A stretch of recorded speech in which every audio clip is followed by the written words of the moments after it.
Welcome, everybody, into TCO Performance Center. Matthew Collar here, along with Andrew Krammer of the Minnesota Star Tribune for our weekly hardcore breakdown. Vikings-Falcons, national television, 2024 quarterback narrative, etc., etc. So Vikings-Falcons, Andrew, we saw this matchup last year, but it looked very different because Kirk Cousins was the quarterback. So instead of revenge game, now it's, hey, you guys were drafted in the same year game. And that is a fact. So we're going to go through the best matchups between the Vikings and the Falcons. Yeah. And I think the best place to start with this conversation is probably how J.J. McCarthy and the offense match up against this Falcons defense. What have you taken away from the last 2 days of Kevin O'Connell and Wes Phillips talking about the reflective on J.J. McCarthy's game, what happened early in the game? The pick six was talked about today, how he came back in the fourth, how he handled himself, all of that. Yeah, I think what stood out to me is how they've talked about pointing the finger at other people, the other 10 guys in the huddle, saying that at the start of that game, other guys were just not on their responsibilities. We heard their offensive coordinator, Wes Phillips, tell us just now that great offenses usually don't take turns messing up. Great offenses usually are on top of things and understand what they need to do. And the Vikings just showed, whether it was Brian O'Neill seemingly missing a block on the opening run play or Justin Skol giving up pressure early, drops in that game, guys slipping on the field, whatever the excuse may be, they weren't all executing around McCarthy as much. But at the same time, McCarthy looked overwhelmed at times in the noise with the operation, shouting out the changes, canning plays. He seemed like a guy who very much was settling into what he needed to do and really, spinning many, many plates at once. So I think this will get better. The Vikings coaches say it's going to get better in terms of being at home, not dealing with the noise, and just getting those first game jitters out of the way. This guy had not played a meaningful game in 600 plus days. So I think that's what it looked like. That's what it looked like to the coaches. And they're expecting the operation to be smoother and not have, for instance, the 2 delay of game penalties they had in the first half. Kevin O'Connell is known as a pretty nice guy. And with us, our interactions with him on a weekly basis are really friendly, even when things are tense or things are difficult. I think he keeps pretty calm and cool, unlike maybe some other coaches we've covered in the past. But I'm guessing that some of the paint came off the walls with the film session for the beginning of the game with some of the details, whether it was routes that looked like they weren't run very well or blocking assignments that weren't run very well. But I also think with J.J. McCarthy that maybe there was no way to anticipate what it's really like to be out there at Soldier Field in that situation. And this week is just going to be very, very different. He's played twice now at US Bank Stadium, which does matter to some extent. And also, everyone will hear everything he says at US Bank Stadium. And what I don't expect, and what would be concerning if we saw it again, was the play clock going 3, 2, and you're scrambling around. But I also do want to remember that last year there was a point where Justin Jefferson went to Kevin O'Connell because they were having this problem with delay of games. Yeah. And he said, can we just line up and run our routes? And I do wonder about that with J.J. McCarthy, if there is so much on his plate. And we've heard this staff say this before, even when Josh Dobbs was here, and Wes Phillips said it again.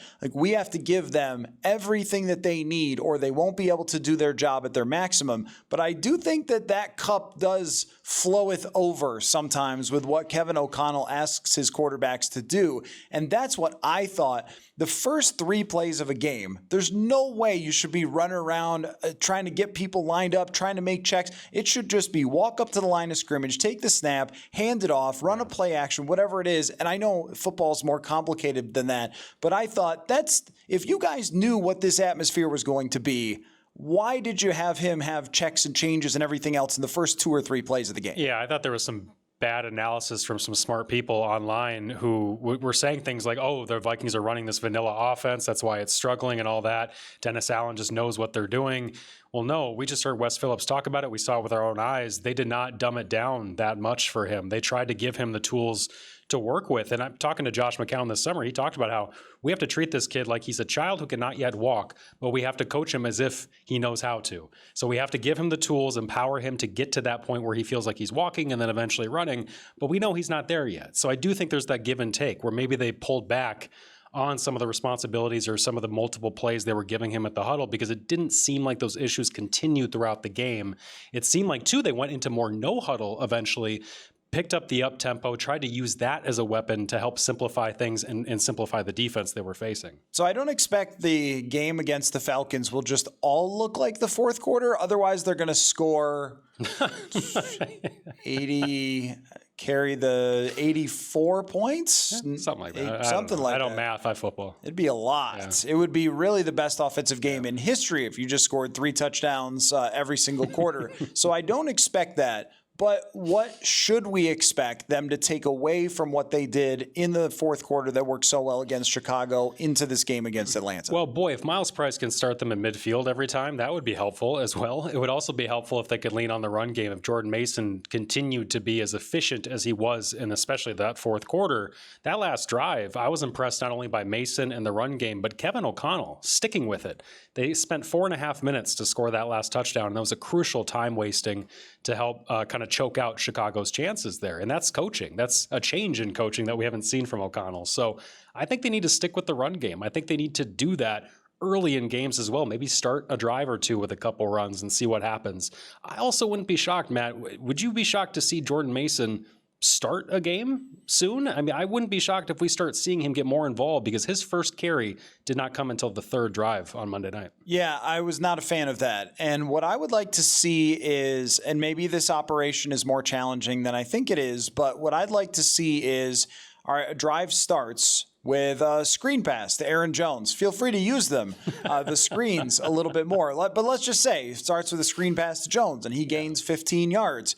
Okay, now here comes Jordan Mason, and then it's a handoff to Mason. It seems like it's your drive, my drive, your drive, my drive, when I think that they should be able to mix and match with these guys and have them as both part of drives. I also think that this should be treated kind of like we saw, and this is going back a little bit, but Jerick McKinnon and Latavius Murray, where it was basically, if you're having a good day, you keep going. If you're having a good day, you keep going. If Aaron Jones ends up in a game with 3 carries, okay, fine. If Jordan Mason's rolling, if Mason ends up with 3 carries because Jones is rolling, then just go with whoever has the better vision on the defense, whoever is hotter. But, you know, there is something about Jordan Mason that makes me think, I don't know how often this guy's going to slump, because he got hit 2 yards from the line of scrimmage and got 6. He got hit at the line of scrimmage and got 4. Someone tried to arm tackle him and had their arm ripped off and flew into the stands. I mean, the violence and the strength that this guy runs with, I don't think he's very easy to ever slump. And even when you have bad runs, you're probably still going to have pretty good runs. Yeah, and there was one run I thought of Aaron Jones early in that game where he just, at least early, didn't seem to be making some smart decisions in the zone games, where there was one run that went toward Will Fry's side, the strength of their offensive line on that night, and he bounces it back to the left where Justin Skol is getting pushed back into him, and even though he had vision to bounce it outside and just didn't. I think Mason's so decisive and different in that aspect, where Jones seems to understand that his strength is speed and outrunning people and getting the edge. So he's looking for that consistently, whereas Mason just knows, there is no man that's going to really throw me down here at this point, like Miles Price, who got kind of made fun of by the head coach for getting chucked 9 yards. But Mason's chucking those people 9, 10 yards. And I think that is something this offense specifically needs, because they not only spent to upgrade the interior line to bulldoze people, they needed a guy like Mason to come in here and do that, because Jones just doesn't do it. Well, and I think it was Wes Phillips said today about feeling the size of the interior offensive line. And for so long, it's been undersized center who, if you're playing the wrong person, is going to get worked.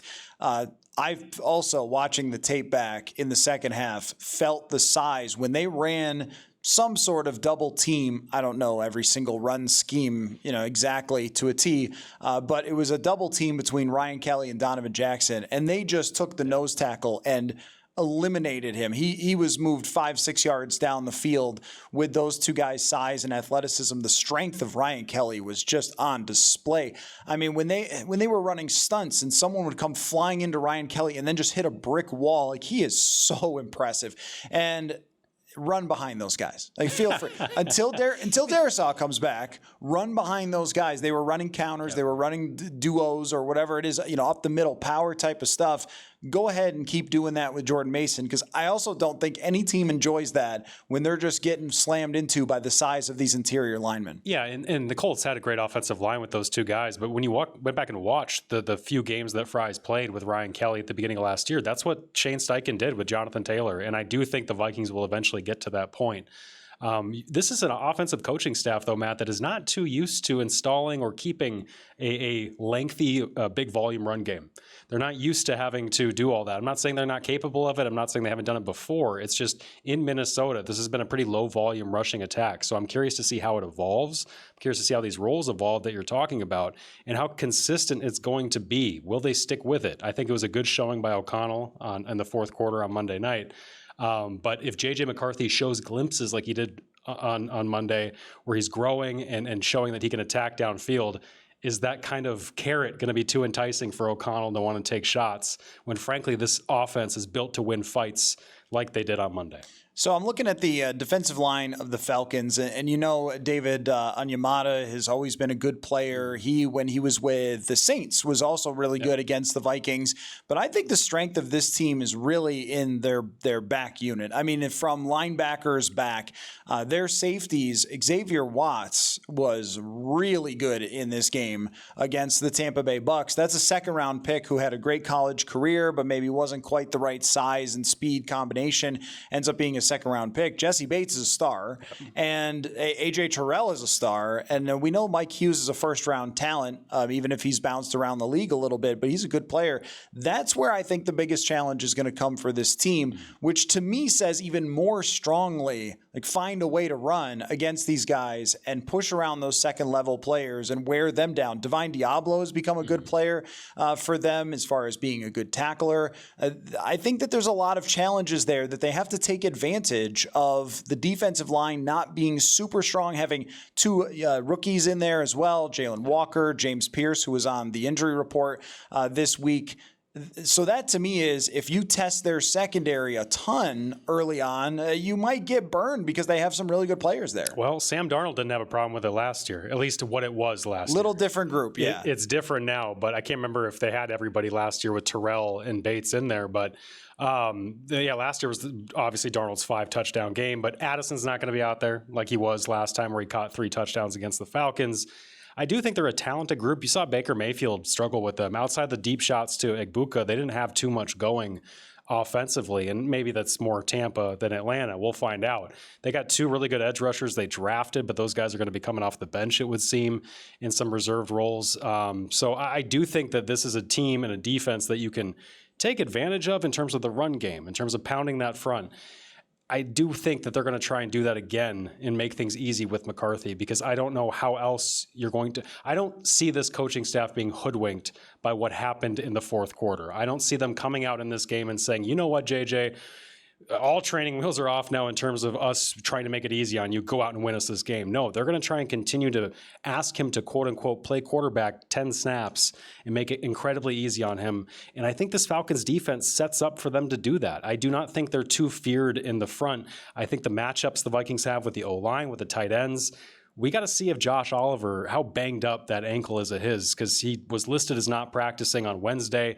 They promote Nick Vannett to the active roster. I don't know if that means that Oliver's limited or not going to play, but if they don't have him, that will definitely hurt what they have. But I do think, Matt, based on what we heard from Darisaw and the coaching staff last week, that this might be the game he comes back. The longer he's out, the more he gets full practices in like he's doing this week, the more likely it seems that this will be Christian Darisaw's debut. Right. We are recording this before we get the final injury report. So we're going to talk about injuries, and maybe we'll already know some of the answers here, but I definitely watched the game like everybody else and had the same conclusion, which is they need Christian Darisaw back. Yeah. But I also thought that there were 4, maybe 5 plays where if Darisaw's in there, J.J. McCarthy, and sometimes you have to judge this by stuff that's your best guess, like where his helmet was pointing on the tape. Well, he was looking over there. Was he going to throw it? There is a play where Jalen Naylor has a 50-yard touchdown.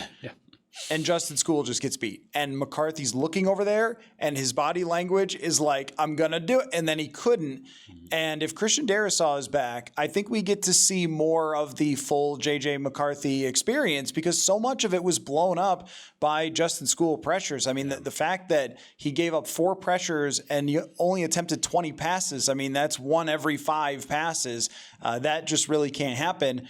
So this offensive line, though, after seeing Donovan Jackson actually play in a real game, because I said this, I don't know how many times, it's hard for us to figure out a guard playing Javon Hargrave in practice. Yeah. But Wes Phillips said today that he thought that the nerves were there in preseason, that he didn't have a very good preseason game, and that he kind of shook those off, and then he was ready to go. If he plays like that fairly consistently, and then these other 2 guys are proven, you get Darrisaw back, I think we saw the potential of this offensive line already.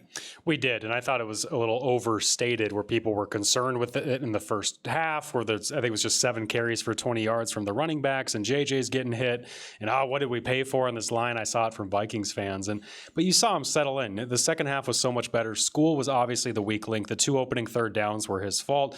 He ends up getting called for a holding that negates an 11-yard run. He gives up the hit that is flagged for roughing on McCarthy as well. It was kind of a nightmare game from him. And I just think that, I agree with you. I think that when they bring back their premier all-world left tackle, that entire group is going to look better. And you saw the difference in the interior. Those pockets had room to step up.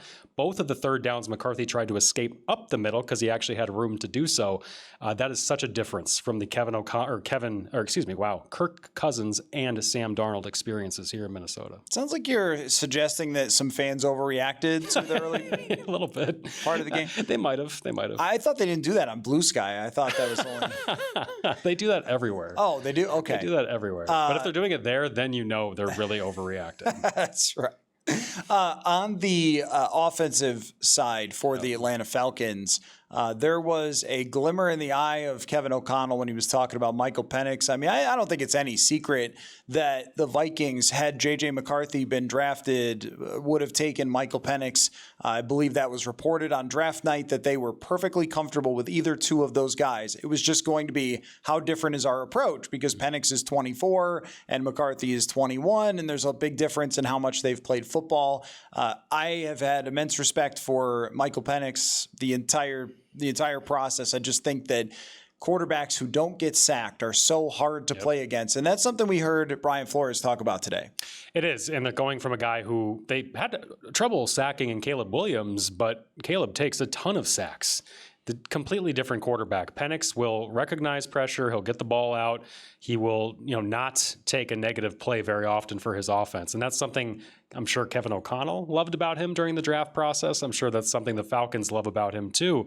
And you can see the mobility even after the 2 ACLs. I know he was much more mobile at Indiana before that, and he didn't show it in college afterward, but he showed it a little bit in that game against Tampa. And I think he can get out and move a little bit more than people think. And that's going to be something he'll have to do against this Vikings defense. And so going back to 2024, I do remember hearing that the Vikings were pretty high on Michael Penix. I wasn't clear about their order of him and McCarthy. We didn't get to find out, obviously, because Penix ended up getting taken. But I do think that his traits fit so much with what Kevin O'Connell likes about quarterbacks and wants in quarterbacks. And when we heard O'Connell this week say that this guy gets explosives all over the field, no matter what, you can find a turn on the tape and see that this guy will find the explosive play. I think that's one of the top things O'Connell loves in quarterbacks. I did sort of lean forward in my chair and I was like, oh. But I think after last week, they're probably very happy, and they have been with J.J. McCarthy. I mean, I just think the 2024 class has shown when Caleb Williams is the worst quarterback of the group, and then you look at what he's done right now, right? Well, and Drake May, too, with a very bad situation. But, I mean, those guys are still... Yeah. Could be franchise quarterbacks. A lot of times, if you have 5 or 6 guys, you eliminate several of them right away. I think it just speaks to how strong the overall class was and how the Vikings timed up their quarterback situation really, really well, that they could draft McCarthy or they could draft Penix and feel good about it. And I think Penix has been the quarterback in the NFL that he was in college, which is not flawlessly accurate, but the ball comes out super fast and super hard down the field, and he's willing to take a ton of risks.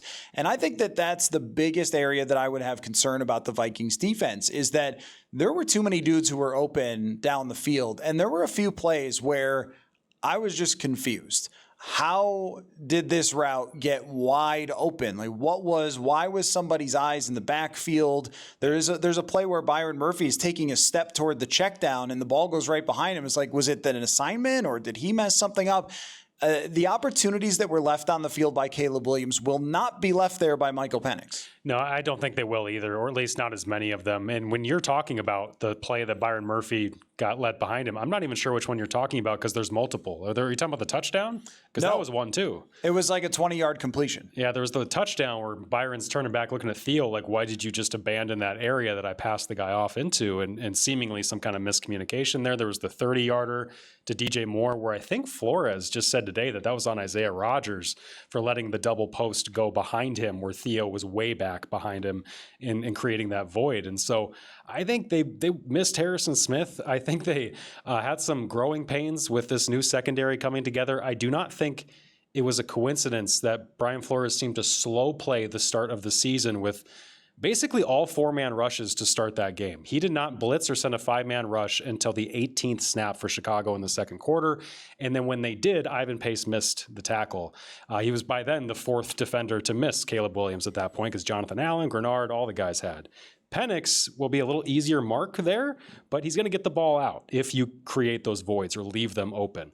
And I think even at this young age, he's going to make mistakes. He's not going to be perfect, but he's got the willingness to stand in the pocket, take a hit, and has the arm talent to push it into spots that Caleb Williams has not displayed the discipline to do that, frankly, at USC or at his 1.5 years or 1 in 1 game, I should say, 1 year and 1 game in the NFL so far. So that's the thing that I am interested as well, because I think that Flores now has multiple buttons to push. As you mentioned, you can rush 4 and see how it goes. And then if you need the pressure, then you get it. Or you could come out, and this is how I would approach it, I think, with a quarterback who's never played in US Bank Stadium before. The way I might do it is I'm going to send the blitz like crazy to start the game and make me stop. Like, because the blitzes are just different in US Bank Stadium than they are anywhere else. The noise. Right. It's so much more difficult. And I mean, there's a lot of numbers on this for sacks, but US Bank Stadium is one of the biggest gaps between home and away sacks. Like, they get a lot of them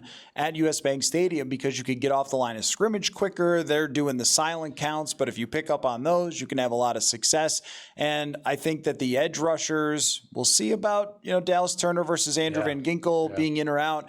But Dallas Turner, we saw, well, let's talk about that next. But I just think that if it's a young quarterback who's never been here before, I want that quarterback to prove it to me first. Well, I do wonder, too, how much of the vanilla approach seemingly with the pass rush on Monday night was about what you're saying, being in a road environment where Caleb can hear everything they're saying.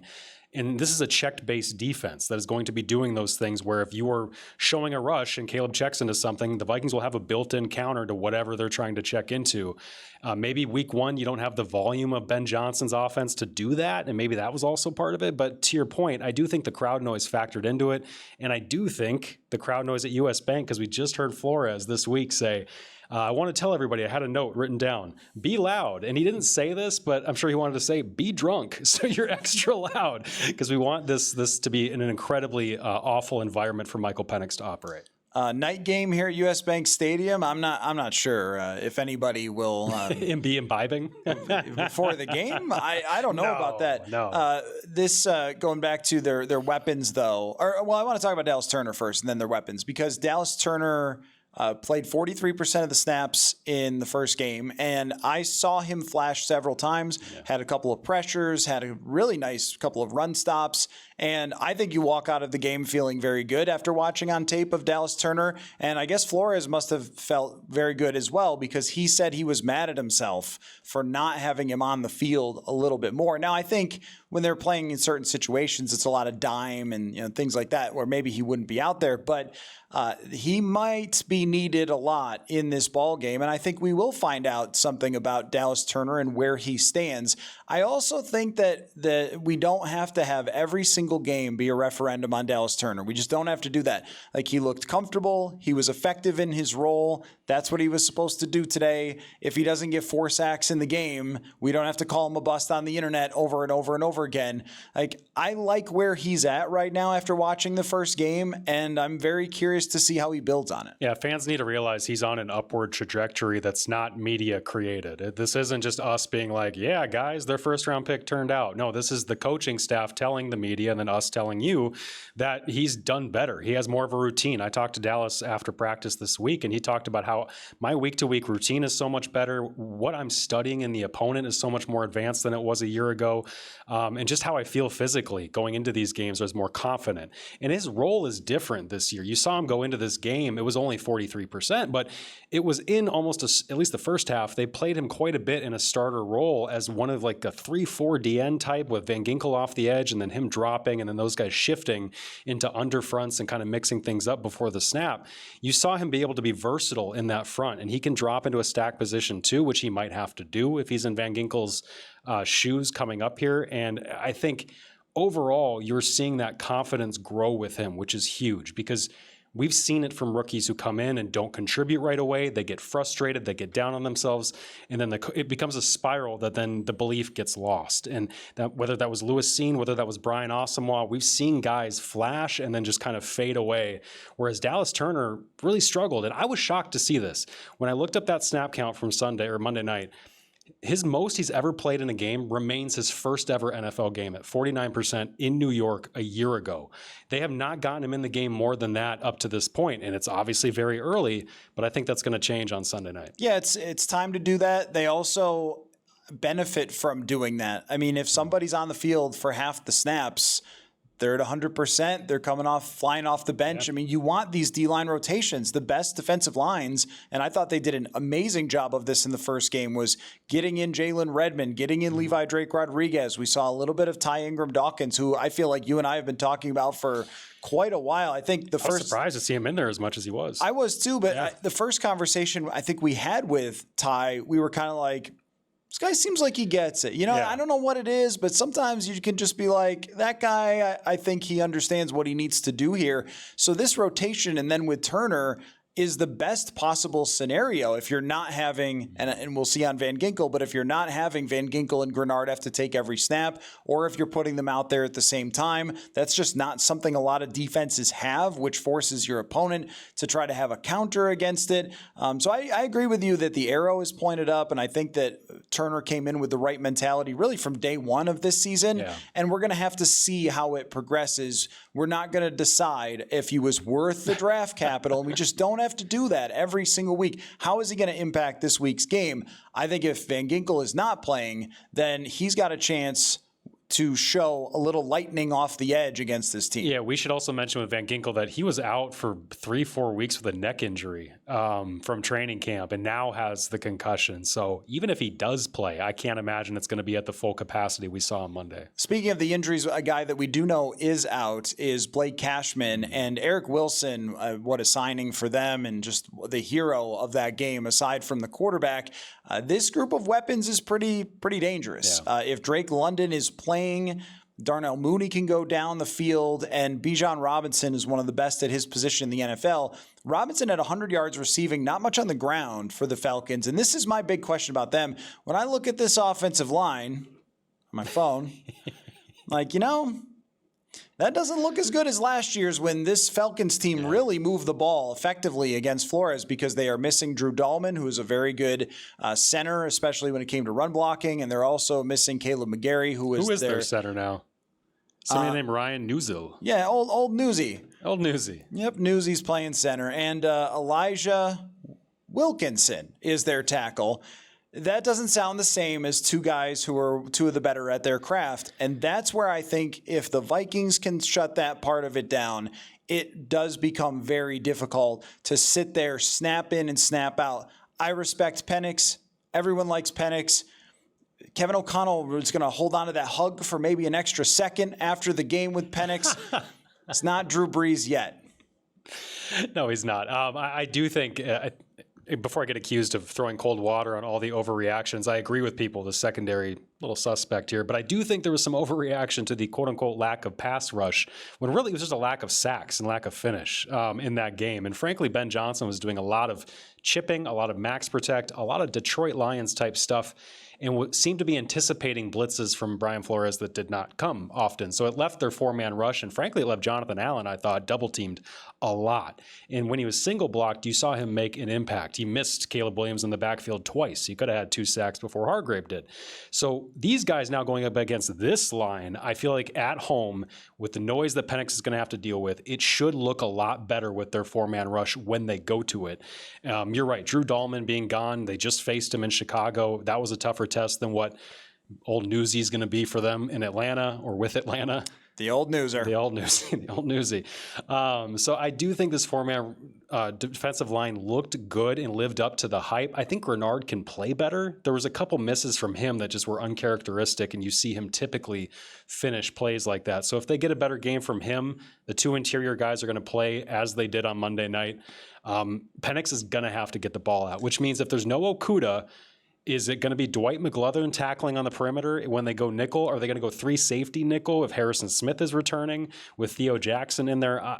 The tackling from the secondary is going to be so paramount because I expect this ball to come out very quickly. I should have mentioned that Okudah is very likely to be out in this game. And then, Brian Flores said today, Dwight McGlothern's the next man up. I would also say that Flores doesn't always tell 100% the truth with who's the next guy playing, right. And he doesn't have to. It could be Fabian Moreau. Right, exactly. Yeah. There's no law against saying at a press conference, I want the truth about Dwight Nudie McGlothern. No, it's not like that. So it may actually not be, but that will be a good test there to what they have in Dwight McGlothern and how much they're willing to play him, because they played Jay Ward a lot in the last game, and they only played Okudah 17 snaps. And if that's all they need from McGlothern or Morrow or whoever they're putting in there, or they may just stick with 3 safeties the entire time and say, we're just going to handle it with Josh Metellus. Who's in and who's out kind of has a big impact on this game and how Flores has to adapt this game plan against Michael Penix. But the thing about Penix that I have noticed, though, is as much as he does get the ball out pretty quickly and he doesn't take sacks, he was pressured. I mean, so that offensive line that we were talking about, Tampa Bay did get to him in terms of creating pressure. He's just not going to take a sack. So they have to consistently be creating that pressure because they are short on the back end. Yeah, and I didn't even mention about, you brought up Blake Cashman's injury, but this is not a great game to be missing your leading tackler from last year, the guy who can rally and the guy who, frankly, was the designated spy on Caleb Williams for many times on Monday night. They're not going to need to spy Michael Penix, but they're going to need guys to run to perimeter screens, chase down Bijan, chase down Mooney, whoever they go to. Ray McLeod is basically their screen guy in Atlanta, and we saw him get a bunch of catches against the Vikings last year because they needed to dump the ball off so quickly. So I think Cashman's injury is going to be a tough one for them in this game specifically. And I think they are better suited to make up for it, though, this year than they were last year. I like Eric Wilson better than Camus Grugier-Hill in that spot. I think Wilson just brings more. Whatever it is, he plays like he's 25, and yet this guy's like 30. He's been in the league now for 8 years, and he's been kind of timeless for them, for Green Bay before, for the Vikings before that.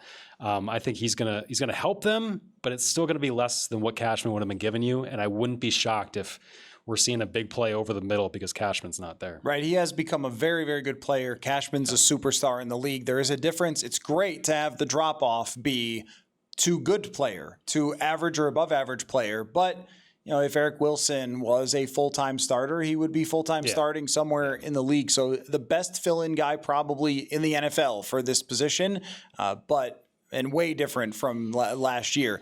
But not ideal to not have Blake Cashman when you're facing Kyle Pitts and Bijan Robinson. That's a huge challenge. And before we get to the kind of prediction of how we see this playing out, I would like you to apologize to Miles Price, one of the stars of the game against the Bears. Boy, an old take exposed from you for last week. You questioned him. You doubted him. I did. I did. I'm sorry. I got to issue an apology to Mr. Price, the Price family. I will indeed say the Price is right. He looked pretty good out there. He really did. I mean, just fearless, just nothing back there. It didn't matter. And the coaches kept saying through the summer, like, nothing's going to be too big for this kid. But we always also hear them say, we don't really know until he gets out there. And lo and behold, nothing was too big for him. That was pretty cool. There's something there, and I don't know why it is. And there's one per every 10,000 football players that can do this. Yeah. Percy Harvin was like this. Cheryl's was like this, where they go back there and the ball is floating out of the sky in the wind. There's 70,000 people looking at you. They're coming to kill you. And they're just like, oh, I got it. And then his explosiveness and decisiveness really stood out to me because there was space that Chicago gave him to make those returns. But there was no like, oh, I'm going to dance around. I'm going to see where to go. It was just like, go. And I don't know what it is about that guy, but there's something there. So here's how I see this football game playing out. They're going to kick the ball off. Someone will return it. Then they'll have a first play. And then we'll see where it goes. Wow. Yeah, I know that's the If prediction. that happens. That's it. No, take it to the bank. I got 24-20 Minnesota Vikings.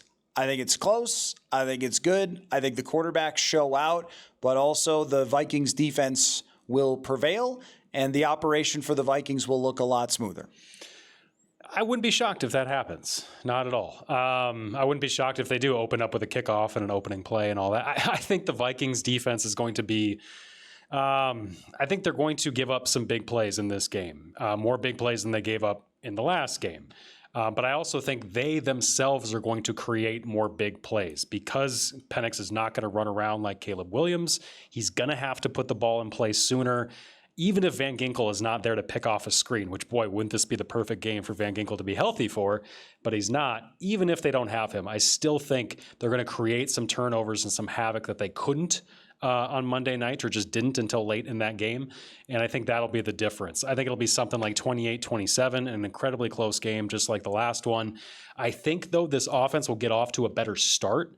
I actually think it might look a little more lopsided the other way, where maybe the Vikings jump out to a hot start and then the Falcons kind of claw back. Because I imagine the noise, I imagine the fan base, I imagine just the noise that Penix is going to be hearing is going to be deafening to start this game. Claw back. That's good. Rawr. I don't know. I think it's more of a cacaw, but the FanDuel line on this is 3.5. It actually moved from 4.5 to 3.5. I don't know if that was maybe some of the injuries, the injury report, or I think it was possibly based on Drake London practicing because he was injured and it was unclear after that. But I think that's an indication of the world thinks that this is going to be a pretty good ball game. It's Sunday Night Football, and you know that they want it to be. So we will see. You and I will both be there. And we'll just have to figure out how it all plays out, Mr. Krammer. We'll see. Football. Can't wait. Whoa. Can't wait. Football.